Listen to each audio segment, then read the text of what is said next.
হবে। এখনই জামাত শুরু হবে। স্যার ওনাদের কিন্তু নামাজের শরীক হওয়া উচিত, ওনাদের নামাজের শরীক হওয়া উচিত।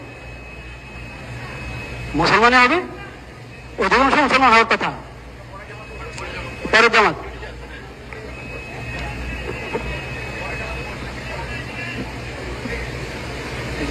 ঈদ উল ফিতরের জামাত শুরু হচ্ছে, আমরা সকলে প্রস্তুতি গ্রহণ করি। এটা আছে তো।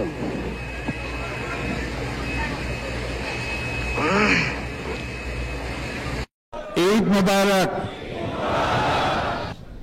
আজকে বাংলাদেশের প্রতিটি গ্রামে, প্রতিটি বাজারে, প্রতিটি গঞ্জে, প্রতিটি শহরে ঈদের জামাত অনুষ্ঠিত হচ্ছে। আমরা জাতির পক্ষ থেকে জামাতে যারা যেখানে শরীক হয়েছেন তাদেরকে ঈদ মোবারক জানাচ্ছি। একটু জোরে বলেন, তারা যেন সবাই শুনতে পায়। যারা ঈদের জামাতে শরীক হবার সুযোগ পাননি তাদেরকেও আমরা ঈদ মোবারক জানাচ্ছি, সেটাও জোরে ঈদ মোবারক দেন।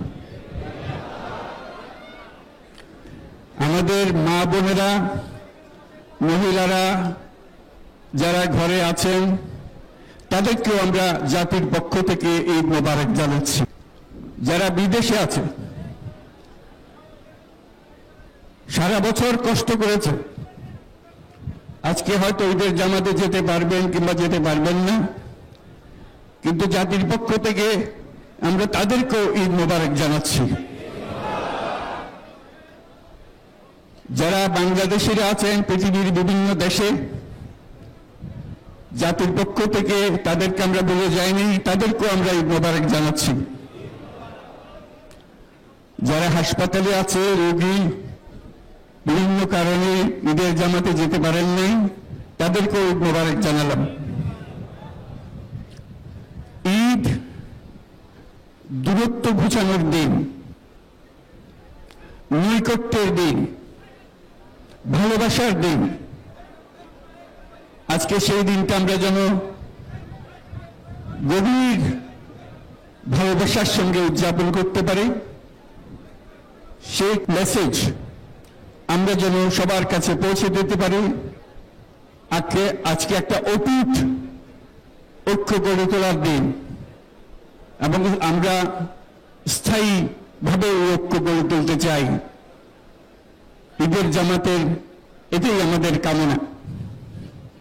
আজকে মোনাজাত হবে, মোনাজাতে আমরা অবশ্যই যেন স্মরণ করি, আল্লাহর কাছে প্রার্থনা করি আমাদের এই নতুন বাংলাদেশ গড়ার যারা সুযোগ দিয়েছে, যে বীর সন্তানরা আত্মাহুতি দিয়েছে, আল্লাহ যেন তাদের রূহের মাগফিরাত দেন, তাদের শান্তি দেন। আমরা তাদের মোনাজাতে সেটা যেন আমরা অংশ রাখি। আর মোনাজাতে যারা আহত হয়েছেন, যারা স্বাভাবিক জীবন থেকে বিচ্যুত হয়ে গেছে, এই দেশের জন্য নিজেদের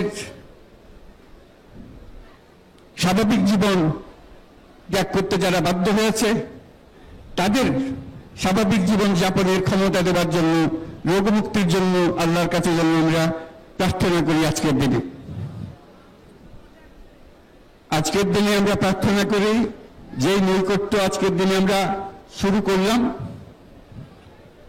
এই নৈকট্য এবং এই ঐক্য জাতির জন্য যেন স্থায়ী হয়, আমরা যেন একটা ঐক্যবদ্ধ জাতি হিসেবে সামনে এগিয়ে যেতে পারি। যারা আত্মত্যাগ করেছেন, যারা নতুন বাংলাদেশের স্বপ্ন বাস্তবায়ন করার জন্য নিজের আত্মাহুতি দিয়েছেন, বেঁচে থাকলেও স্বাভাবিক জীবন যাপন করতে পারছেন না, তাদের স্মরণে আমরা যেন মোনাজাত করি আল্লাহর কাছে, আমরা অবশ্যই সেই স্বপ্ন বাস্তবায়ন করবই।